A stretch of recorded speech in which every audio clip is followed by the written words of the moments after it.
এক ধাক্কায় 3 মাসের বাচ্চাটার হাত পা গজায় নেই এখনো ঠিক মতো, এক ধাক্কায়, এক ভূকম্পনে, এক কাঁপুনির চোটে পেটের সব বাচ্চাগুলো খালাস হয়ে যাবে ডাক্তার ছাড়া, ইনজেকশন ছাড়া।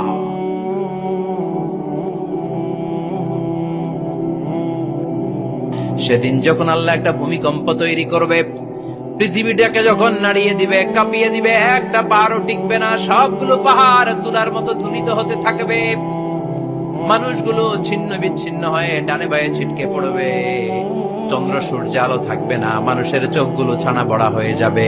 ফাইদা বারিকাল বাসারু ওয়া খাসাফাল কমারু ওয়া জুমিআশ শামসু ওয়াল কমার ইয়াকুলুল ইনসানু আইনাল মাফার। চাঁদে আলো থাকবে না, সূর্যে আলো থাকবে না, প্রক্সিমা সেন্ট্রাইতে আলো থাকবে না, আলফা সেন্ট্রাই এ, আলফা সেন্ট্রাই বি, ইটা ক্যারিনা, ব্যাটেল জিউস, অ্যান্ড্রোমেডা, একটার ভেতরেও সেদিন আলো থাকবে না, সবগুলো অন্ধকার হয়ে যাবে। সাগরের পানির মধ্যে সেদিন দাউ দাউ করে আগুন জ্বলবে, মানুষগুলো পাগল হয়ে যাবে। কেউ থাকবে তখন টয়লেটে, ইমাজিন কেমন ভাবে আল্লাহ নকশা এঁকেছেন। কেউ থাকবে টয়লেটে, কেউ থাকবে ক্ষেত খামারে, কেউ থাকবে অফিস আদালতে, কেউ থাকবে রান্নাঘরে, কেউ থাকবে মৌজ মাস্তির ভেতরে। ঠিক তখনই কিয়ামত হয়ে যাবে, কেউ পার পাবে না, সবার মুখে একটা চিৎকার, আইনাল মাফার, পালাবো কোথায়? কিয়ামতটা শুধু পৃথিবীর একদিকে অনুষ্ঠিত হবে না, গোটা বিশ্বব্যাপী হবে, তাই না? নাকি বাংলাদেশে কিয়ামত শুরু হইলে সৌদিতে হবে না? হ্যাঁ, আমেরিকাতে হবে না, সুইজারল্যান্ড, ইন্দোনেশিয়া, অস্ট্রেলিয়া, গোটা বিশ্বব্যাপী একসাথে কিয়ামতের ভয়ঙ্কর দৃশ্যের অবতারণা ঘটবে। চিল্লা এখন ঠিক কিনা? মা তার ছেলেরে চিনবে না, দুধের বাচ্চাকে রেখে মা পালাবে। দুধের বাচ্চা, যে বাচ্চা দুধ খায়, ব্রেস্ট ফিডিং বেবি, এই বাচ্চারা রেখে মা কোনো দিকে যায়? ডানে বায়ে কোথাও সরতে চায় না, ব্যথানি পায়, কষ্টনি পায়। এই দুধের বাচ্চাটারে ধাক্কা মেরে মা দিবে দৌড়। তাহলে কি ভয়ঙ্কর ঘটনা সেদিন ঘটবে। 3 মাসের 4 মাসের পেটের ভেতরে অপরিপক্ক বাচ্চা, এখনো পরিপূর্ণ হয় নাই, হাত পা ভালোভাবে গজায় নাই, ছোট্ট একটা গোশতের টুকরা। হসপিটালে এরকম যতগুলো নারী থাকবে, কিয়ামতের ভীতিকর অবস্থা দেখে মুহূর্তের মধ্যে সব অপরিপক্ক বাচ্চাগুলো ডেলিভারি হয়ে যাবে। এক ধাক্কায় 3 মাসের বাচ্চাটার হাত পা গজায় নেই এখনো ঠিক মতো, এক ধাক্কায়, এক ভূকম্পনে, এক কাঁপুনির চোটে পেটের সব বাচ্চাগুলো খালাস হয়ে যাবে ডাক্তার ছাড়া, ইনজেকশন ছাড়া। আল্লাহ বললেন সেদিনটার নাম হলো আল কারিআহ। মাল ওয়া মা আদরাকা মাল, ইয়াউমা ইয়াকুনুন নাসু কাল ফারাশিল মাবথুস, মানুষগুলো নিক্ষিপ্ত হবে। ওয়া তাকুনুল জিবালু কাল আহিনিল মানফুশ, পাহাড়গুলো তুলার মতো ধ্বনিত হতে থাকবে। এখন উপরের দিকে তাকালে কি সুন্দর নীল আকাশ দেখা যায়, সেদিনে আকাশও থাকবে না। ইয়াউমিন নাতবিস সামাআ কা তায়্যি সিজিল্লি লিল কুতুব, কাগজের পৃষ্ঠা যেমনি তোমরা ভাঙো, কাগজ যেমনি হাতের মুঠোয় নিয়ে তোমরা গুটিয়ে ফেলো, সেদিন এই বিশাল 7 আকাশটারও হাতের মুঠোয় নিয়ে গুটিয়ে ফেলবে কে? Qutub, can you imagine? আপনি কি কল্পনা করতে পারেন এই দৃশ্যপট যখন ঘটবে গোটা বিশ্বব্যাপী কি মেসাকার হবে? স্যাটেলাইট চ্যানেলগুলো ভেঙে দুমড়ে মুচড়ে পড়বে, পৃথিবীর যত বড় বড় টাওয়ার গুলো আছে ভেঙে আবাসিক এলাকার উপর পড়বে, পাহাড়গুলো ভেঙে খান খান সাগরের পানির ভেতরে দাউ দাউ করে আগুন জ্বলবে। বুর্জ আল খলিফা, পৃথিবীর সবচেয়ে উঁচু টাওয়ার, ওইটার তো কিছু হবে না ওই দিন। কি হবে? ভেঙে দেখব, ভেঙে খান খান হয়ে যাবে, ভেঙে টুকরা টুকরা হয়ে যাবে। এবার আমি যখন হজে গিয়েছিলাম, জেদ্দা এয়ারপোর্টে নেমে মাক্কা যাচ্ছি প্রথমে উমরার জন্য, তখন বাঁ দিকে অনেক দূরে দেখতে পেলাম কিংডম টাওয়ার। এটার কাজ চলতেছে, আগামী বছর, এই বছর অথবা আগামী বছর এটা খুলে দিবে। এটা বুর্জ আল খলিফা থেকে আরো উঁচু। বুর্জ আল খলিফা 818 মিটার উঁচু, আর এই কিংডম টাওয়ার 1000 মিটার উঁচু, মানে 1 কিলোমিটার উঁচু। কিয়ামতের ওই ঝাঁকুনি আর ভূমিকম্পের সময় এগুলো টিকবে একটাও? আরো যে টাওয়ার গুলো আছে, Shanghai tower, Taipei 101, Petronas twin tower, বাংলাদেশের 40, 50, 60 তালাগুলা টিকবে? আমাদের কুমিল্লা শহর তো এখন টাওয়ারের শহর হয়ে গেছে। একটা বড় ছাদের উপর থেকে কুমিল্লা শহরের দিকে তাকালে এটা কি কুমিল্লা না উত্তরা বোঝাই যায় না। এই টাওয়ার গুলো একটাও টিকবে? আওয়াজ করে বলেন, টিকবে?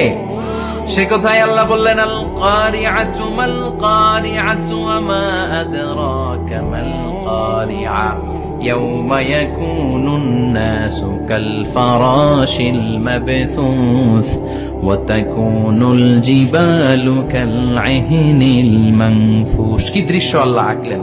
প্রথমে একটা সাইরেন দেয়া হবে, দেয়ার সাথে সাথে ভেঙে চুরে সব সারখার, মানুষগুলো পাগলের মতো দৌড়াবে। ওমা হুম বিসুকারা ওয়ালাকিন্না আযাবাল্লাহি শাদীদ। মানুষগুলোর দৌড়াদৌড়ি দেখলে মনে হবে যে মাতালের মতো দৌড়াচ্ছে, রেড ওয়াইন খেয়ে, হুইস্কি খেয়ে, মদ খেয়ে পাগলের মতো দৌড়াচ্ছে। আসলে মদ খায় নাই, হুইস্কিও খায় নাই। সেদিন আল্লাহর আযাব এত ভয়ঙ্কর হবে, মানুষগুলো সব হয়রান হয়ে যাবে, মানুষগুলো পাগলের মতো দৌড়াবে। সাগরের পানিতে দাউ দাউ করে আগুন, স্যাটেলাইট ভেঙে খান খান, বিল্ডিং গুলো ভেঙে ভেঙে পড়ছে, পাহাড় গুলো ধ্বনিত হচ্ছে, গোটা বিশ্বব্যাপী বিকট আওয়াজ। পৃথিবীর যখন ঠিক এইরকম অবস্থা, আল্লাহ তাআলা ইসরাফিলকে বলবে, ইসরাফিল, 3টা ফুৎকার দেওয়ার জন্য তোকে তৈরি করেছি, এবার দ্বিতীয় ফুৎকারটা দে। তাকে ফুৎকার দিতে হবে মোট কয়টা? আরো জোরে বলেন। সে কেবল একটা দিয়েছে, এবার দ্বিতীয় ফুৎকার দিবে। দ্বিতীয় ফুৎকার যখন সে দিবে, মুহূর্তের মধ্যে পৃথিবীর মধ্যে যত মানুষ আছে সবগুলো মরতে শুরু করবে, একটার পর একটা মালাকুল মাউত রুহু কবজ করতে শুরু করবে। মরবেন না শুধু একজন, চিল্লায় বলেন তিনি কে? কুল্লু মান আলাইহা ফানি ওয়া ইয়াবকা ওয়াজহু রাব্বিকা যুল জালালি ওয়াল ইকরাম ফাবিআইয়ি আলাই রাব্বিকুমা তুকাযযিবান। পৃথিবীর মধ্যে যা যা তোমরা দেখো সব হয়ে যাবে ফান। সব কি? ফান। আমরা বলি না ফানা ফানা, বলি ফানা ফানা হয়ে যাবে, কিছু থাকবে না, থাকবে একজন, চিল্লায় বলেন যিনি কে? এজন্য সব সময় আল্লাহর কাছে কামনা করবেন, আল্লাহ তুমি ঈমানের মরণ দাও। পড়ে না আমিন? ও আল্লাহ তুমি আমাদেরকে শাহাদাতের মরণ দাও। পড়ে না আমিন?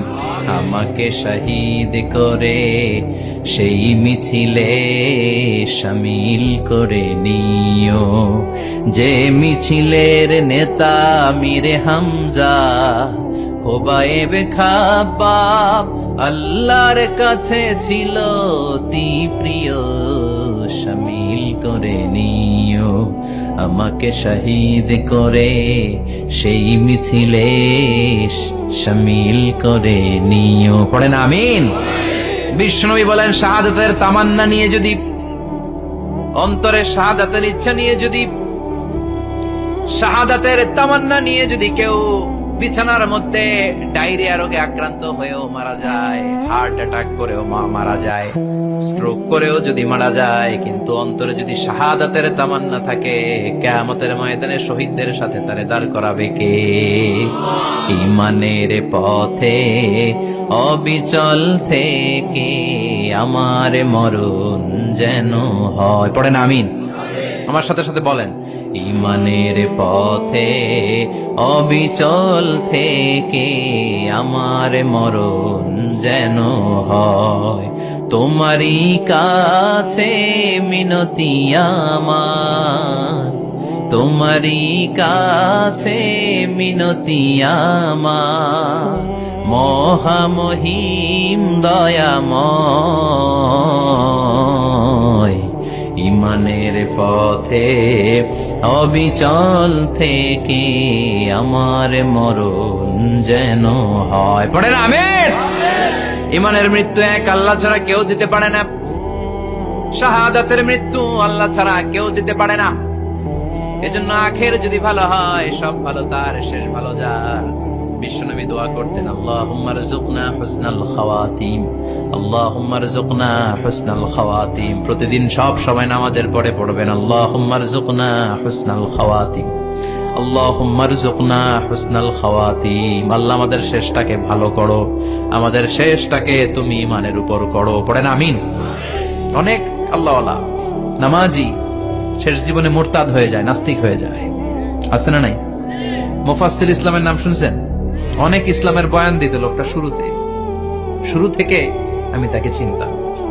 অনেক ইসলামের বয়ান করতো, ইসলামের পক্ষে এসে অনলাইনে কথা বলতো, আস্তে আস্তে আস্তে আস্তে নাস্তিক হয়ে গেছে। এজন্য বিশ্বনবী বলতেন, আল্লাহুম্মা রযুকনা হুসনাল খাওয়াতিমা, আল্লাহ শেষটা আমার ভালো করো, আমার শেষটা যেন কালিমাতুত তাইয়্যিবা লা ইলাহা ইল্লাল্লাহর উপর হয়, আমার শেষটা যেন ঈমানের উপর হয়। পড়েন আমিন।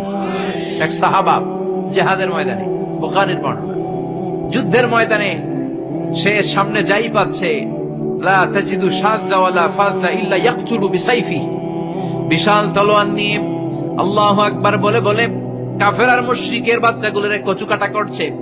সাহাবীরা দেখে পেছন থেকে বাহাবা দেয়, নবীর কাছে এসে খুশ খবর দেয়, ও নবী দেখেন আপনার সাহাবী দিন কায়েমের আন্দোলনে কালিমার পতাকাটারে জমিনের বুকে পতপত করে উড়ানোর জন্য কেমন করে যুদ্ধের ময়দানে, জিহাদের ময়দানে কাফের আর মুশরিকদেরকে কচুকাটা করছে। নবী দেখেন আজকে জিহাদের ময়দানে যুদ্ধের সব সওয়াব আল্লাহ এই সাহাবীরই দিয়ে দিবে। বিশ্বনবী বললেন, হুয়া ফিন্নার, সে জাহান্নামে যাবে। সাহাবীরা তো অবাক, জীবন বাজি রেখে তলোয়ার নিয়ে কাফেরদের সাথে যুদ্ধে ময়দানের মধ্যে লিপ্ত, একটার পর একটা কাফের গুলোরে হত্যা করে জাহান্নামের মেহমান করে পাঠিয়ে দিচ্ছে। এই লোকটা কেমন করে জাহান্নামী হয়? বিশ্বনবী বললেন, হুয়া ফিন নার, এই লোকটা জাহান্নামে যাবে, এরে কেউ বাঁচাতে পারবে না, জাহান্নামী। এক সাহাবী মনে মনে বলল, এই লোকটা কেমন করে জাহান্নামী হয়, আমি তার পেছনে পেছনে দেখবো তার শেষ পর্যন্ত কি ঘটে, কারণ নবী যা বলে এটা তো কোনোদিন মিথ্যা হতে পারে। সাহাবী লুকিয়ে লুকিয়ে তার পিছু নিল, দেখলো যুদ্ধ করতে করতে জিহাদের ময়দানে শত্রুদের মাঝখানে খাটির ভেতরে সে মারতে মারতে চলে গিয়েছে, মারতে মারতে কাফেরদের মাঝখানে এমন জায়গায় চলে গিয়েছে চারদিক থেকে কাফেররা তাকে ঘেরাও দিয়ে ফেলেছে। এবার আর সে পারে না, দীর্ঘ সময় যুদ্ধ করতে করতে এবার ক্লান্ত শ্রান্ত, এবার নিজেও মারে আবার মাইরও খায়, মারে আবার মাইরও খায়। খেতে খেতে হঠাৎ এক কাফেরের তলোয়ারের আঘাতে তার ডান হাত নাই, এক কোপে ডান হাতটা জমিনে পড়ে গিয়েছে, ফিনকে দিয়ে রক্ত, ব্লিডিং হতে হতে, রক্তপাত হতে হতে সাহাবী নিস্তেজ, আর পারে না, আর সহ্য করতে পারে না। শাহাদাতের জন্য অল্প একটু দেরি, এই অল্প একটু দেরি সাহাবীর আর সহ্য হয় নাই। ওই সাহাবী নিজের তলোয়ারটা জমিনের মধ্যে গেড়ে তলোয়ারের উপরে ছাপিয়ে পড়েছে, তলোয়ারের এক মাথা পেটের এইখান দিয়ে ঢুকে পিঠের ওই পাশ দিয়ে বের হয়েছে। যে সাহাবী পেছন থেকে ফলো করেছে সে বলে, আশহাদু আন্না মুহাম্মাদ রাসূলুল্লাহ, আল্লাহু আকবার। দৌড়ে এসে নবীর কাছে বলে, ও নবী, আপনি যে নবী, শেষ নবী, আখিরি জামানার পয়গম্বর, আপনি যে বিশ্ব নবী, কোনো সন্দেহ নাই, আমি নিজ চোখে চাক্ষুষ দেখে এসেছি আপনার ওই সাহাবা আত্মহত্যা করে দুনিয়া থেকে বিদায় হয়েছে। এজন্য শেষটা কার, শেষটা কিভাবে যায় আমরা জানি। এজন্য আল্লাহর কাছে আমরা ফরিয়াদ করি আমাদের মৃত্যু যেন ঈমানের মৃত্যু হয়। আমিন পড়েন, আর জোরে পড়েন আমিন। দ্বিতীয় ফুৎকার দেওয়ার সাথে সাথে আল্লাহ মালাকুল মাউতকে বলবে, ও মালাকুল মাউত, পৃথিবীর সব মানুষগুলোর রূহ কবজ কর। সব মানুষের রূহ কবজ হয়ে যাবে, সব জিনদের রূহ কবজ কর, সব জিনদের রূহ কবজ হয়ে যাবে। এবার সব ফেরেশতাদের রূহ কবজ কর, সব ফেরেশতাদের রূহ কবজ হয়ে যাবে। আল্লাহ বলবেন, আখবিরনি মাইয়া বুখা, আর কে কে বেঁচে আছে বল। মালাকুল মউত বলবে, আল্লাহ মানুষগুলো সব শেষ, জিনগুলো শেষ, ফেরেশতাগুলো শেষ, শুধুমাত্র 4 জন বড় বড় ফেরেশতা এখনো মরে নাই। আল্লাহ বলবে, যা জিব্রাইল, মিকাইল, ইসরাফিল, যে ইসরাফিলের ফুৎকারে কিয়ামত হয়েছে ওই ইসরাফিলকেও শেষ করে ফেল। জিব্রাইল, ইসরাফিল, মিকাইল সব শেষ, এবার মহাবিশ্বে কেউ নাই। আল্লাহ বলবেন, আখবিরনি মাইয়াবকা, ও মালাকুল মাউত, আর কে আছে? কয় কেউ নাই, সব শেষ। কেউ আছে? কেউ নাই, সব শেষ, আছে শুধু আল্লাহ আর মালাকুল মাউত, ঠিক কি না? আল্লাহ বলবে, আখবিরনি মাইয়াবকা, ও মালাকুল মাউত, আমারে বল কে আছে? কয় আমি আছি। কয় তুই মর। আমি আছি, আমি। আল্লাহ বলবে, তাহলে এবার তুই মর। তুই মর শোনার সাথে সাথে মালাকুল মাউতের কাঁপুনি ছুটে যাবে, খিচুনি ছুটে যাবে, ভয় ভয়ে খিচুনি ছুটে যাবে, কারণ মৃত্যুটা তো সে দেখেছে। দুইটা সিস্টেমে মালাকুল মাউত রূহ কবজ করে। আপনারা যারা আল্লাহওয়ালা, আপনাদের মাথার সামনে এসে একটা যুবক, সুশ্রী, যত সুন্দর হতে পারে একজন মানুষ, এরকম একজন মানুষের চেহারায় আসবে আপনাদের কাছে, এসে সুগন্ধি পারফিউম মাখা সাদা ধবধবে কাপড় পরে এসে আপনার শিওরে বসবে, এসে খুবই বিনয়ের সাথে ভদ্রতার সাথে বলবে, ইয়া আইয়াতুহান নাফসুল মুতমাইন্না, ইয়া আইয়াতুহান নাফসুল মুতমাইন্না, ইয়া আইয়াতুহান নাফসুত তাইয়্যিবা, হে পবিত্র আত্মা বের হয়ে আয়। বলার সাথে সাথে আপনার রুহটা স্মুথলি বের হয়ে যাবে। ইয়াতি বিহানুত মিন হানুতিল জান্নাহ, কাফান মিন আকফানিল জান্নাহ, জান্নাতের হানুতে করে কাফনের মধ্যে পেঁচিয়ে আপনার রুহটারে মালাকুল মউত ইল্লিনে নিয়ে যাবে। আল্লাহ আমাদের সবার নসিবে এই ঘটনা তুমি জারি করে দিও, আমিন। আর যারা ইসলাম মানে নাই, কোরআন মানে নাই, বিশ্ব নবীরা মানে নাই, তাদের সামনে কুৎসিত আকৃতির একটা ভয়ঙ্কর চেহারা নিয়ে আসবে। বিআকবাহি মা ইয়াকুন, হাদিসে এসেছে, যত খারাপ হতে পারে একজন মানুষের চেহারা, যত দুর্গন্ধযুক্ত হতে পারে একজন মানুষের দেহ, বিদঘুটে ভয়ঙ্কর রাক্ষসে এক চেহারা নিয়ে আসবে। মুমিনের সামনে এসে যেমনি ভদ্রভাবে বসে যায়, সে এরকম আসবে না, সে ত্রাস সৃষ্টি করবে। ডাকাত যখন আপনার অ্যাটাক করে এমন ত্রাস সৃষ্টি করবে, কোপ মেরে আঘাত করে আপনি ভয়ে সব দিয়ে দিবেন। ওনারা দেখলে আপনার পিলে চমকে যাবে। ভয়ঙ্কর দুর্গন্ধযুক্ত কালো একটা ড্রেস পরে আপনার সামনে এসে এমন ত্রাস সৃষ্টি করে বসবে, ওইটা দেখলে অবস্থা খারাপ। চিৎকার দিয়ে ধমকাবে আর বলবে, ইয়া আইয়াতুহান নাফসুল খাবিসা, হে পাপাত্তা বের হয়ে আয় ইলা গাদাবিল্লাহ, আল্লাহর ক্ষোভ, আল্লাহর রাগের দিকে তুই বের হয়ে আয়। মুমিনের আত্মাটা যেমনি স্মুথলি বের হয়ে এসেছে, কাফেরের আত্মাটা বলার সাথে সাথে বেরোতে চাইবে না। আত্মাটা একবার ডানে দৌড়, একবার বায়ে দৌড়, একবার সামনে দৌড়, আর একবার পিছনে দৌড়। এবার মালাকুল মউত আরো হিংস্র হয়ে যাবে, পা থেকে টান মেরে সারা দেহ থেকে খিচুনি দিয়ে পুরো দেহটারে চাপতে চাপতে জীবিত একটা ছাগলের চামড়া জীবিত অবস্থায় তার দেহ থেকে উল্টো দিকে টেনে টেনে বের করলে যেমন কষ্ট হয়, একজন কাফেরের রুহু দেহ থেকে টেনে হিচড়ে মালাকুল মউত বের করে ফেলবে। এজন্য আল্লাহর কাছে আমরা চাই, ঈমানের পথে অবিচল থেকে আমার মরণ যেন হয়। প্রতিদিন পড়বেন এটা দোয়া, ঈমানের পথে থেকে যেন আমাদের মৃত্যু হয়। পড়েন আমিন। মালাকুল মউত এই দৃশ্যগুলো নিজেই ঘটিয়েছে, তার জানা আছে মৃত্যুর কত কষ্ট। আল্লাহ বলবেন মর, বলার সাথে সাথে কাঁপুনি ছুটে যাবে। আল্লাহ বলবেন কেঁপে লাভ নাই, মর, মরতে হবেই, কারণ কুল্লু নাফসিন, everyone has to take the test of death, সবাইকে মৃত্যু নিতে হবে, গ্রহণ করতে হবে স্বাদ। The most certain thing in our life is death, but the most uncertain thing in our life is the time of death. আমাদের জীবনের সবচাইতে সুনিশ্চিত বিষয় হচ্ছে যে আমরা মরবো, এটা আমরা সবাই জানি না, কিন্তু সবচাইতে অনিশ্চিত বিষয় হচ্ছে যে আমরা কখন মরবো, এটা আমরা কেউ জানি না। জানি মালাকুল মউত কাঁপতে থাকবে। আল্লাহ বলবেন জান্নাত এবং জাহান্নামের মাঝ বরাবর একটা জায়গা আছে, আল আরাফ, ওইখানে দাঁড়া।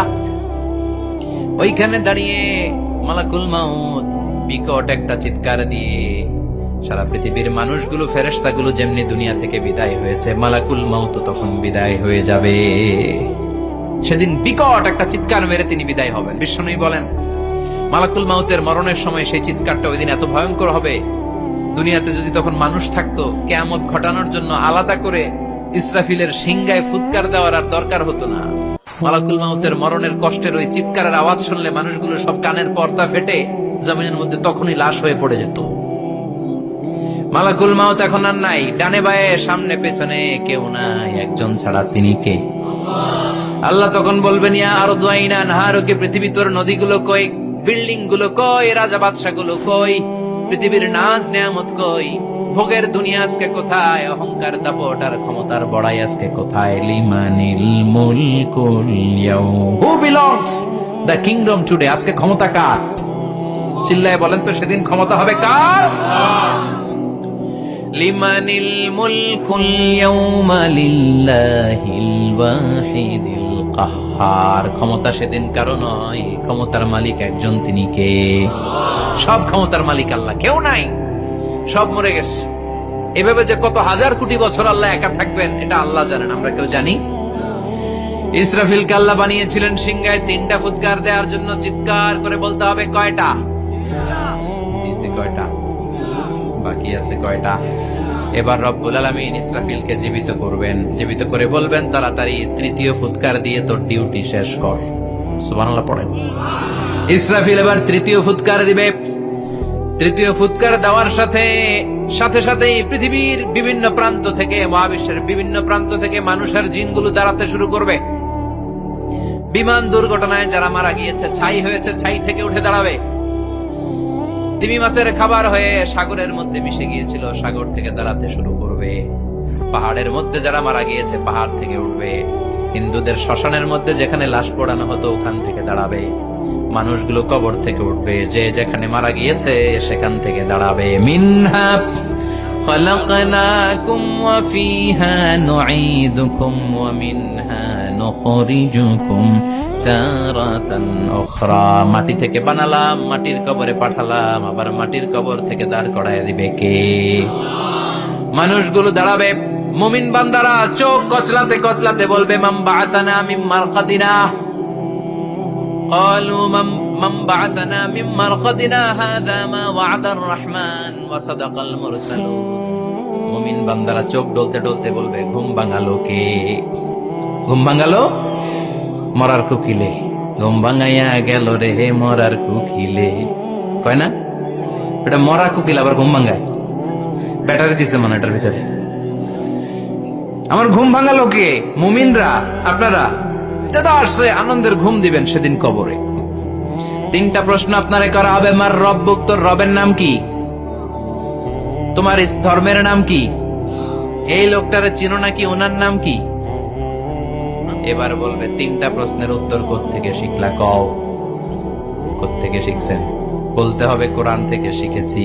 চারটার উত্তর যখন করতে পারবেন, ইফসাহু লাহু কবরুহু ৭০ যিরাআন, কবরটারে ৭০ হাত লম্বা করে দেয়া হবে। ওয়া ইফতাহু লাহু বাবুন ইলাল জান্নাহ, আপনার কবরের ভেতরে থেকে জান্নাতের দিকে একটা ঘর করে দেয়া হবে। জান্নাতের সুঘ্রাণওয়ালা সুবাতাস আপনার কবরের মধ্যে এসে ধাক্কা মারবে। জান্নাতে ঢোকা লাগবে না, আপনার ওই কানেকশন দিয়ে আসবে। এয়ার কন্ডিশনের যে রুমগুলো আছে, ওই রুমগুলোর ভিতরে না ঢুকলো, দরজার আশেপাশ দিয়ে হাঁটলে একটা ঠান্ডা ঠান্ডা বাতাস আছে না নাই, দেহের মধ্যে লাগে। জান্নাতে আপনার ঢোকা লাগবে না, কবরের মধ্যে শুয়ে শুয়ে জান্নাতের সুবাতাস পাবেন। এবার বলবে ফায়ুলবাসু লিবাসু আহলিল জান্নাহ, জান্নাত থেকে আনা 2টা জান্নাতি সেট পোশাক আপনারে পরিয়ে দেয়া হবে। এবার আপনারে বলা হবে আহলান ওয়া সাহলান, কংগ্রেচুলেশন, খুশ আমদেদ, তোমার জন্য কংগ্রেচুলেশন, সুস্বাগতম। তিনটার পরে চতুর্থ প্রশ্নের উত্তরও পেরেছো, জান্নাতের পোশাক তোমারে পরিয়ে দিলাম, আর কোনো কাজ নাই, এবারের মতো খেলা শেষ, এবার ঘুমাও। কি করো? কথা বলেন, ঘুমাও। নাম কানাউমিল আরুস, বাসর রাতে বর যেমনি কনেকে নিয়ে শান্তির ঘুম দেয়, এরকম ঘুম দাও। তোমার ঘুম কেউ ভাঙাতে পারবে না, ইসরাফিলের 3 নাম্বার ফুৎকার ছাড়া। সুবহানাল্লাহ পড়বেন না? সেই ঘুম ভেঙে যাবে, চোখ ডলতে ডলতে বলবে, মান বাআসানা মিন মারকাদিনা হাযা মা ওয়া'দার রাহমান ওয়া সাদাকাল মুরসালুন। চোখ ডলতে ডলতে বলবে, কে আমাদের ঘুম ভাঙালো? ফেরেশতারা বলবে, হাযা মা ওয়া'দার রাহমান, এটা সেই দিন যে দিনের ওয়াদা দিয়েছে কে? আজকের দিনটা হলো ফাইনাল দিন, আজকের খেলাটা হবে ফাইনাল খেলা, দ্য ফাইনাল ডে। আজকে বিচারের দিন। ওই যে শুনছিলা জাররা জাররা বিচার হবে, ওই বিচার আজকে অনুষ্ঠিত হবে। পৃথিবীর বুকে যে বিচারগুলো হয় নাই, সেদিন ওই বিচারগুলো করবে কে? পৃথিবীর বুকে যে ধর্ষণের বিচার হয় নাই, ওই দিন ওই ধর্ষণের বিচার আছে না নাই? পৃথিবীর বুকে যে অন্যায় ভাবে বিচার বহির্ভূত হত্যাগুলো করা হয়েছে, ক্রস ফায়ার গুলো দেওয়া হয়েছে, গুম করা হয়েছে, খুন করা হয়েছে, সেদিন এই বিচারগুলো আছে না নাই? পৃথিবীর বুকে জুলুম করে একজনের জমি আরেকজন মাইরা খাইছে, ওনার দাপট ছিল, ওনার উপরে কোনো কথা ছিল না গ্রামে, কিন্তু কিয়ামতের ওই কঠিন দিনে এগুলোর বিচার আছে না নাই? বিচার যদি না থাকতো, all the worldly life it's a joke. বিচার না থাকলে পৃথিবীটা একটা জোক, একটা খেলাধুলা। অবশ্যই বিচার থাকতে হবে, বিচারের কাঠগড়ায় তোমাকে দাঁড়াতে হবে। চিল্লা এখন ঠিক কিনা? সবাই দাঁড়াবে। The day of resurrection, the day of qiyamah, al-qari'ah, mal wama adraka mal। বিশ্বনবী বলেন, উলঙ্গ হয়ে দাঁড়াবে সব। ইহশারুন নাসু ইয়াওমাল কিয়ামাতি হুফাতান উরাতান মুশাতান গুরলা। সেদিন মানুষগুলো উলঙ্গ, গায়ে জামা নাই, পেটে দানা পানি নাই, পায়ের মধ্যে জুতা নাই, সব উলঙ্গ। ভাবতেছেন না খালি শুনতেছেন? ভাবতেছেন যে ওই দিন আপনিও দাঁড়াবেন, আমিও দাঁড়াবো, আমাদের সবাইকে দাঁড়াতে হবে। অবশ্যম্ভাবী, ওটা থেকে পার পাওয়ার কোনো সুযোগ আমাদের নাই। চিল্লা এখন ঠিক কিনা? আল্লাহ বললেন কাআন সাফসাফা লা তারা ফিহা ইওয়াজান ওয়ালা আমতা, লেভেল প্লেইং ফিল্ড। এক জায়গা থেকে কোটি কোটি মানুষ এক নজরে দেখা যাবে। সবগুলো উলঙ্গের মতো দৌড়াবে, পেটে দানা পানি নাই, খাওয়া দাওয়া নাই, ক্লান্ত শ্রান্ত পেরেশান। আকাশের সূর্যটা একেবারে মাথার কাছে চলে আসবে। আল্লাহর আরশের ছায়া ছাড়া সেদিন কেউ কোনো ছায়া পাবে না। আল্লাহ এই কঠিন দিন তোমার আরশের নিচে এই গুনাহগার বান্দাদেরকে তুমি ছায়া করে দিও। আল্লাহর আরশের ছায়া ছাড়া সেদিন কোনো ছায়া নাই। সূর্যের তাপে মাথার মগজগুলো ভাতের মাড়ের মতো গলে গলে নাকের ছিদ্র দিয়ে কানের ছিদ্র দিয়ে বেয়ে বেয়ে পড়বে। মানুষগুলো ক্লান্ত শ্রান্ত পেরেশান, ক্ষুধার জ্বালায় তৃষ্ণার জ্বালায় জিহ্বাটা বের হয়ে যাবে। 50,000 বছর হবে সে দিনটা লম্বা। কয় হাজার? 50,000 বছর। পাগল হয়ে যাবে মানুষ, পাগল।